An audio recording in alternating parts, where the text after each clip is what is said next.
Hit the record button. I did. There it is. It's recording. I hit the record button. Guys, this is a recording of the record button that's being hit. Oh, I hit it. Well, actually, I hit it 9 seconds ago because if I hit it again now, then the video would just end here.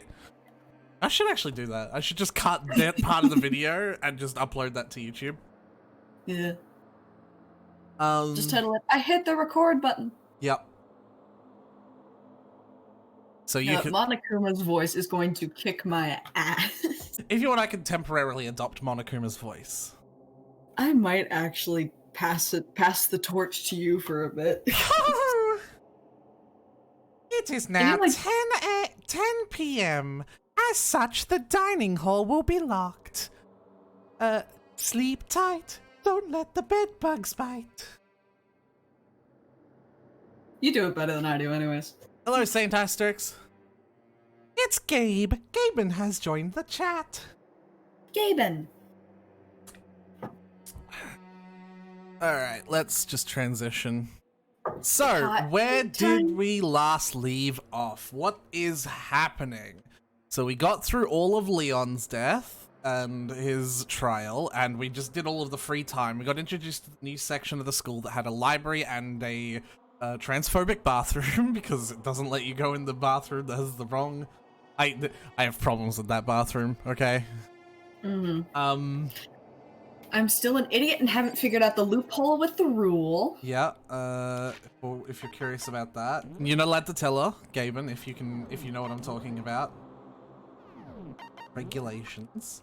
Unless, Gaben, unless you really want to. No. 10, yeah. Learning your... strictly prohibited. And we've just been told to go to the gym before day 6 nighttime. Or day 7 nighttime, even. So we should probably go there. I'm gonna guess somebody's dead or is about to die. Thank you, Gangrank, because it sounds like Danganronpa. Hey, Kyoko. Oh, Kyoko, did you hear the announcement just now? Yes. I don't want to go, but we don't have any other choice, right? I can't imagine it's going to be good news, but it's not a good idea to defy him here and now. So I'm going on ahead. Really can't do anything except what Monokuma tells. Except I can fast travel there. Oh. Well, I can fast travel to the room before there. Don't mind me, I'm just dying with my hot tea. Hot tea makes it better. It does. Asking us to gather together all of a sudden like this, what could he possibly want? Well. Indeed. What might await us this time? He keeps things interesting, that's for certain. How is that funny? Can't you smile like a normal person for once in a while? Like how the housewife on a classic TV show smiles at the end of an episode? What the heck?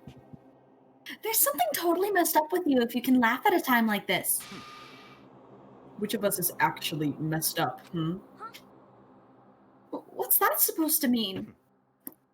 Nothing in particular, just admiring, that's all. I don't want to kill anyone, but I also don't want to stay here living in blind denial day after day. I was just admiring how you could live like that and still keep your sanity. What is this? I'm not in denial. That reminds me. Remember how you kept talking about how the police or whatever would come help us? How'd that turn out? It seems to me there's no sign whatsoever of possible rescue. Well, That's just... I wonder what actually happened. It's strange, that's true. Don't mind her voice, the other girl's voice sounding like, what's her name? It's fine, don't worry about it. You like doing that voice so much, Aoi is just the new Sayaka. Also, my voice is dying. Whatever she just said. Sorry. There's no way the police wouldn't know about it. We're right in the middle of a major urban area. The police suck! On the contrary, the mastermind may be just that powerful to take control even of the police. I like how I got one line. One line. Oh, this might not be related, but... Then don't say it. Nope, gonna say it.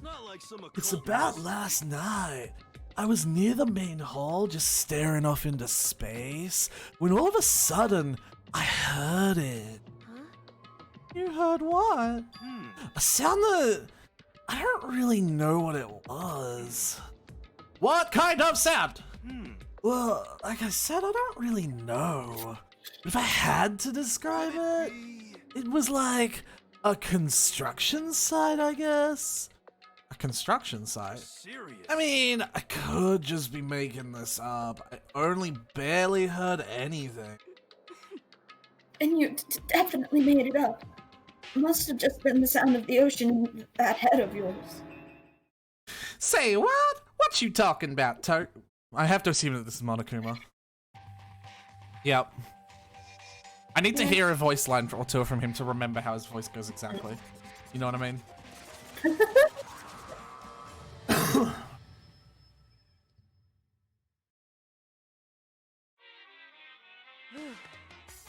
He's arrived. What Hero heard wasn't the sound of construction, but it could have been an explosion. Huh? Oh, maybe a machine gun. Boo! That can kind of sound like construction in a way. What are you talking about? Beyond this point, my mouth is zipped. My lips are sealed. I am fully puckered. That last one has nothing to do with the first two, you dirty, dirty bear. It's a secret little sea. Why can I not go 5 minutes without making a... Fine, then let's move on to what you can tell us. Why did you call us all here? You don't beat around the old bush, do ya? Really ready for me to get to the point, huh? But before that, you mind if I vent a little?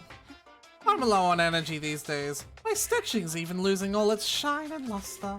I'm thinking, it's probably because of this ho-hum boring old everyday life. I'm looking for something with a little more stimulation, something rife with danger and intrigue. Yep. Listen, can I just be frank? The next Blackened hasn't shown up yet, and I'm getting bored! Hey, So I've decided to come up with a new way to motivate you. Motivate? This is another set of videos or something? Are you gonna show us some demented thing to try and drive us all to murder? Drive you all to murder? What a mean things to say! Just awful! I don't know what you've got planned, but we're not going to kill each other anymore. No matter what you do, I swear to God we won't! That's very big talk. Do your very best to back it up, okay? Now then, with your permission, let me begin! So this time, it's embarrassing memories and secrets. As long as you're alive, it's a given there's things you don't want other people to know about you. So I did a little investigating of my own and I dug up some of your darkest secrets. and those And the- embarrassing memories and secrets are all contained in the envelopes I have right here. I have right here. That's better. I'm going to hand them out now, so take a second to take a peek. As Monokuma spoke, he tossed the envelopes at our feet. I quickly snatched up the envelope with my name on it. I nervously pulled out what was written inside, and my entire body suddenly went rigid.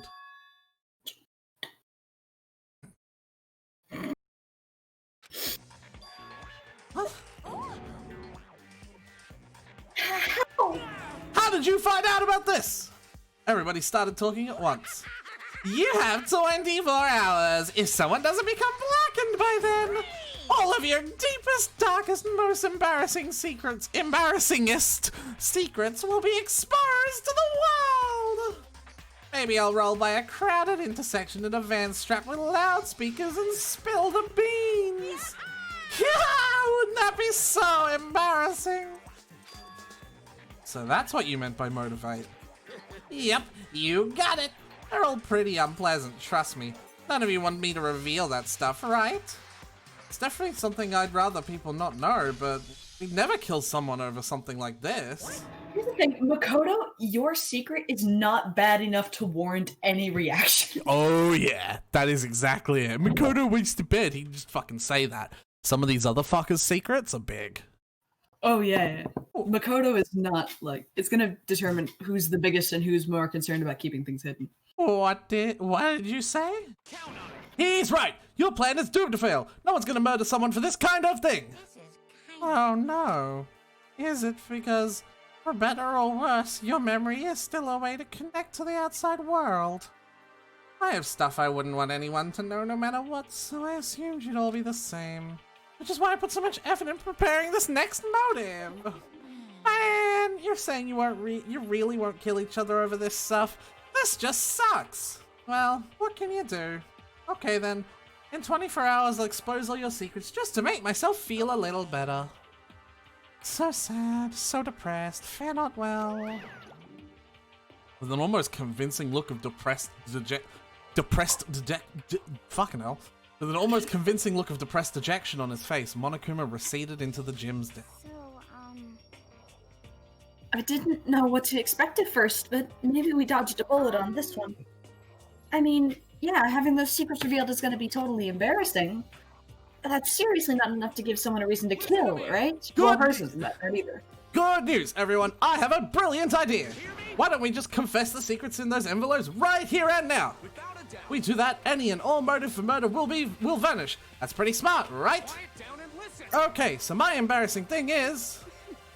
I don't want to hear your stupid story. What? Besides, I don't want to talk about it. I don't care what anyone says. I don't want to talk about mine. Neither do I. Not because it is unpleasant, but because it is impossible. Well, it's just human nature to hear it when you want to say it. What, you fucking... Come on, it'll be good for you. I did it perfectly. Absolutely not. It's okay, just a little bit. Come on, come on. Go to Horning Jail. Yep. As I said. Come on, come on, come on. Are you ready to do the voice that'll probably tear you to shreds? Come on, come on. Sure. I said I don't want to talk about it, you human bag of lard. I agree with them. There's no need to discuss it. What do you think, Chihiro? I'm sorry. Oh, sorry, I don't really want to talk about it right now. But I also don't want to leave things the way they are. So maybe I can talk about it later. After I try my best to become strong.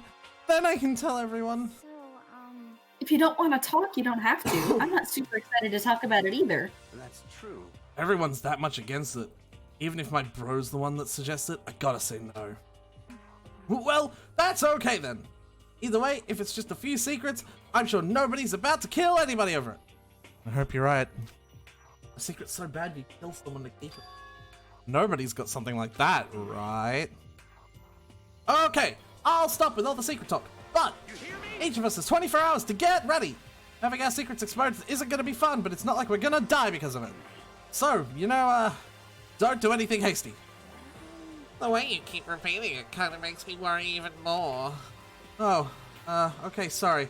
I know it's gonna be tough, but...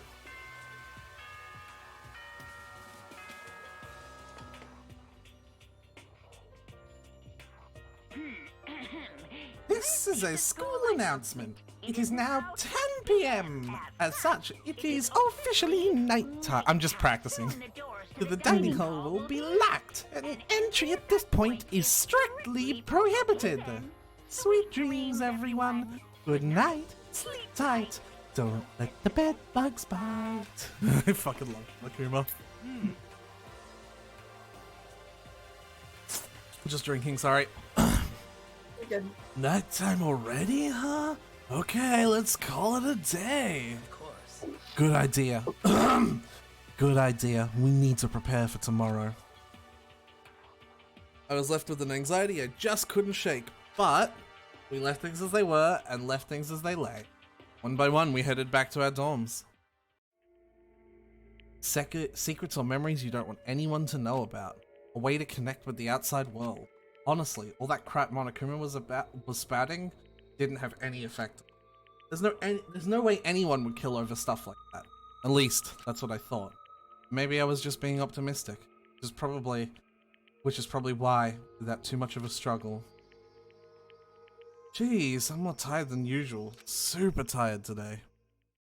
I fell asleep. What I didn't know is that even then, a tragedy was taking place.